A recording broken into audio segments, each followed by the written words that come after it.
சங்கீதம் 119 அதிகாரம் வசனம் 71, 72, 103 வசனங்கள். நான் உபத்திரவப்பட்டது எனக்கு நல்லது, அதனால் உமது பிரமாணங்களைக் கற்றுக்கொள்ளுகிறேன். அநேகமாயிரம் பொன் வெள்ளியைப் பார்க்கிலும் நீர் விளம்பின வேதமே எனக்கு நலம். உம்முடைய வார்த்தைகள் என் நாவுக்கு எவ்வளவு இனிமையானவைகள், என் வாய்க்கு அவைகள் தேனிலும் மதுரமாயிருக்கும். ஆமென். யோபு 36 அதிகாரம் வசனம் 5, 7, 15, 22 வசனங்கள்.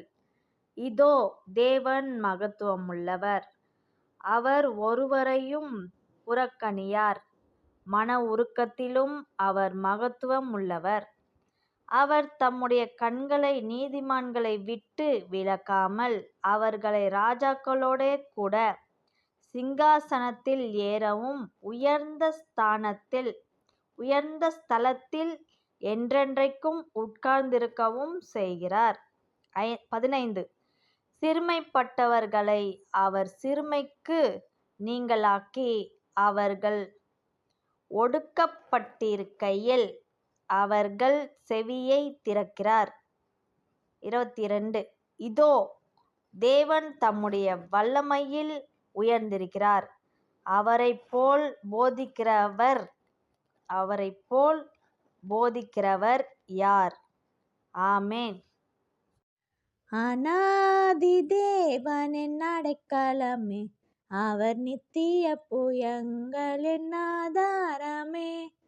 அநாதி தேவன் என் அடைக்கலமே, அவர் நித்திய புயங்கள் என் ஆதாரமே. இந்த தேவன் என்றென்றும் உள்ள சதா காலமும் எனது தேவன், மரண பரியந்தம் நடத்திடுவார். அநாதி தேவன் என் அடைக்கலமே, அவர் நித்திய புயங்கள் என் ஆதாரமே. காருண்யத்தாலே இழுத்து கொண்டார் தூய தேவ அன்பே. காருண்யத்தாலே இழுத்து கொண்டார் தூய தேவ அன்பே. இவ்வனாந்திரத்தில் நயம் காட்டி உன்னை இனிதாய் வருந்தி அழைத்தார். இந்த தேவன் என்றென்றும் உள்ள சதா காலமும் எனது தேவன், மரண பரியந்தம் என்னை நடத்திடுவார். அநாதி தேவன் என் அடைக்கலமே, அவர் நித்திய புயங்கள் என் ஆதாரமே. அநாதி தேவன் என் அடைக்கலமே, அவர் நித்திய புயங்கள் என் ஆதாரமே. இந்த தேவன் என்றென்றும் உள்ள சதா காலமும் எனது தேவன், மரண பரியந்தம் நடத்திடுவார்.